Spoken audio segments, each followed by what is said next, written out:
India's coal rush. That is what we're going to be focusing on, and the need to be wary of not hurting sustainable development and growth goals. A slippery slope, if I may. Well, the Coal Ministry had earlier announced that the government has fixed a target of 1.31 billion tons of coal production for financial year 2024-25, adding that the same will go up to 1.5 billion tons by the financial year 2030. Now, this comes at a time when India's domestic coal production has increased by over 16% in the previous financial year. From April 2022 to January 2023, India produced 698.25 million tons of coal against 601.97 million tons during the same period previous year. Now, Coal India Limited, the world's largest coal miner, has said that the quantum leap in the year was a whopping 8 million tons. It said that the added output was 107.3% of the target that was set. But what about the pressure the West is putting on India and the developing countries? With greater installed power generating capacity and way higher per capita energy consumption, it wants the developing countries to phase out coal by 2040.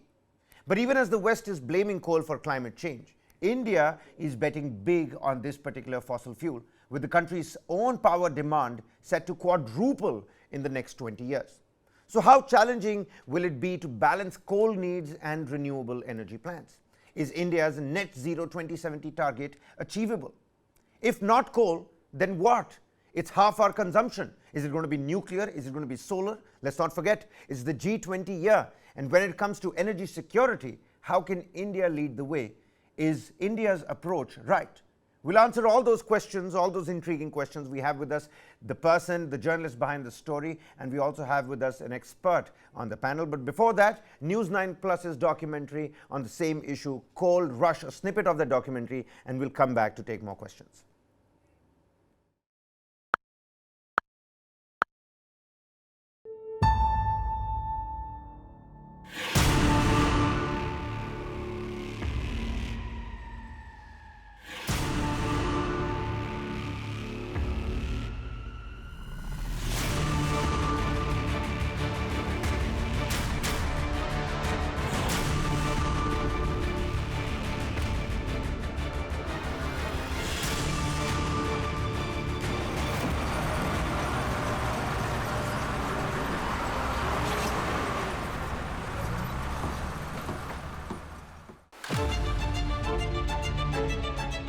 On March 20, 2023, the Intergovernmental Panel on Climate Change warned member states they were not doing enough to limit global warming.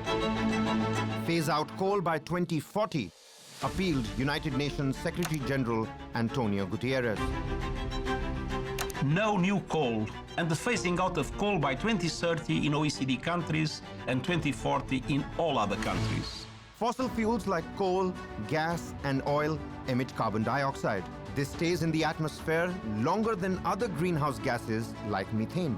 The world used more than 8,000 million tons of coal in the year 2022. Its emission traps heat in the Earth's atmosphere and raises temperatures. India has been consistently advocating that we move away completely from fossil fuels, not just identifying coal as one of the villains in this case.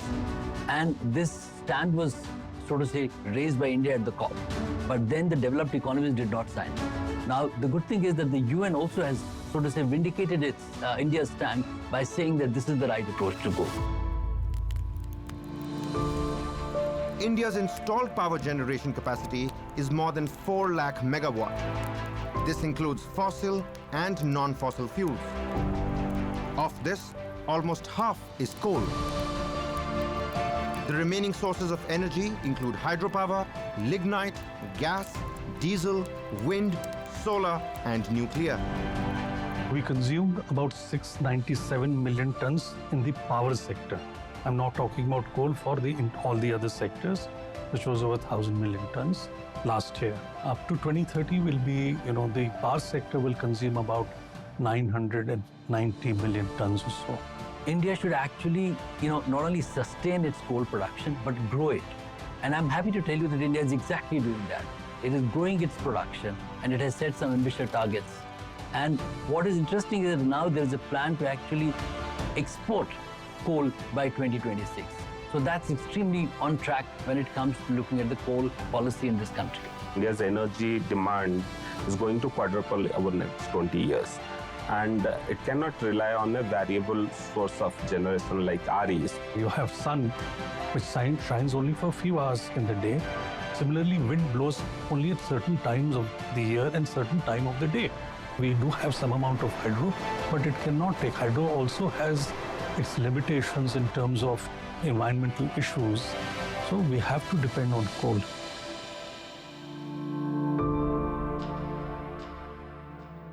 West has made a lot of strong economic growth by using cheaper fossil fuels then.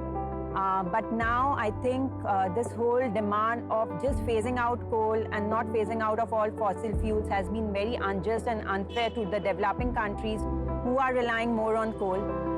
They are not dependent on natural gas. And there is assumption that natural gas pollutes lesser than coal. When you mine natural gas, it's still a fossil fuel. It still emits carbon dioxide. And I said extraction of fossil fuel emits a lot of methane into the atmosphere, which is a very potent greenhouse gas.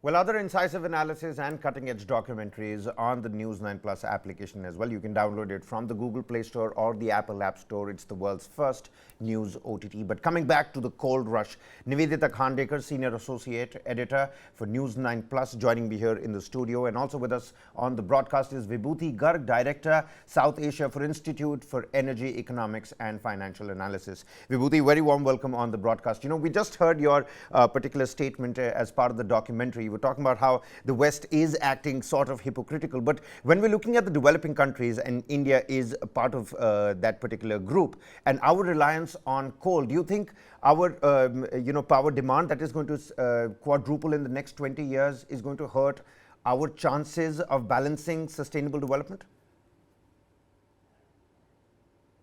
Thanks for having me here.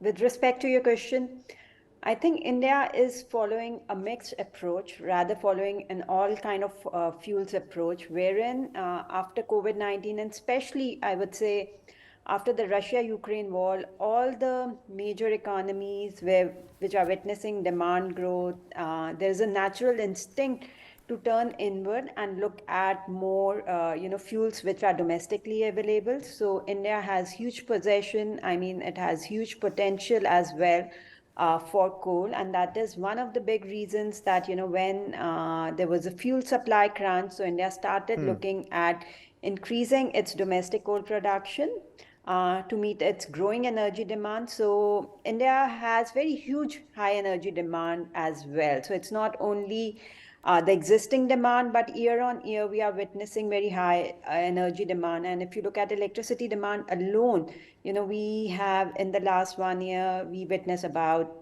6 to 7% growth in electricity. But at the same there is a push for coal, but India is increasingly looking at promoting more and more clean energy sources, and specifically renewable energy, along with other flexible generation sources like using of pumped hydro, and also looking at as soon as there's more commercial viability of battery storage, so they are going to deploy that to meet more demand, which is much more stable and not just like in intermittent power. India has come out with a lot of schemes, including production-linked incentive schemes to boost domestic manufacturing. Further, given that wind was, not picking up in the last few years because of the reverse auction bidding mechanism, the government is coming up with another pricing mechanisms to promote more and more wind, and especially offshore wind, given that there are huge land constraints as well in the country. And the way India is approaching is to kind of reduce imports across the value chain. So that's why there's a lot of push in, in putting up capacities for solar module cells and even polysilicon. So they're putting a big bet on clean energy as well. And as part of its NDC, India has committed that it's gonna provide 50% of capacity through non-fossil fuel sources, and reduce its emission intensity by 45% by 2030 from the 2005 levels. So big plans on clean energy as well, and which is on the right path. So I think there's a big push for clean energy too.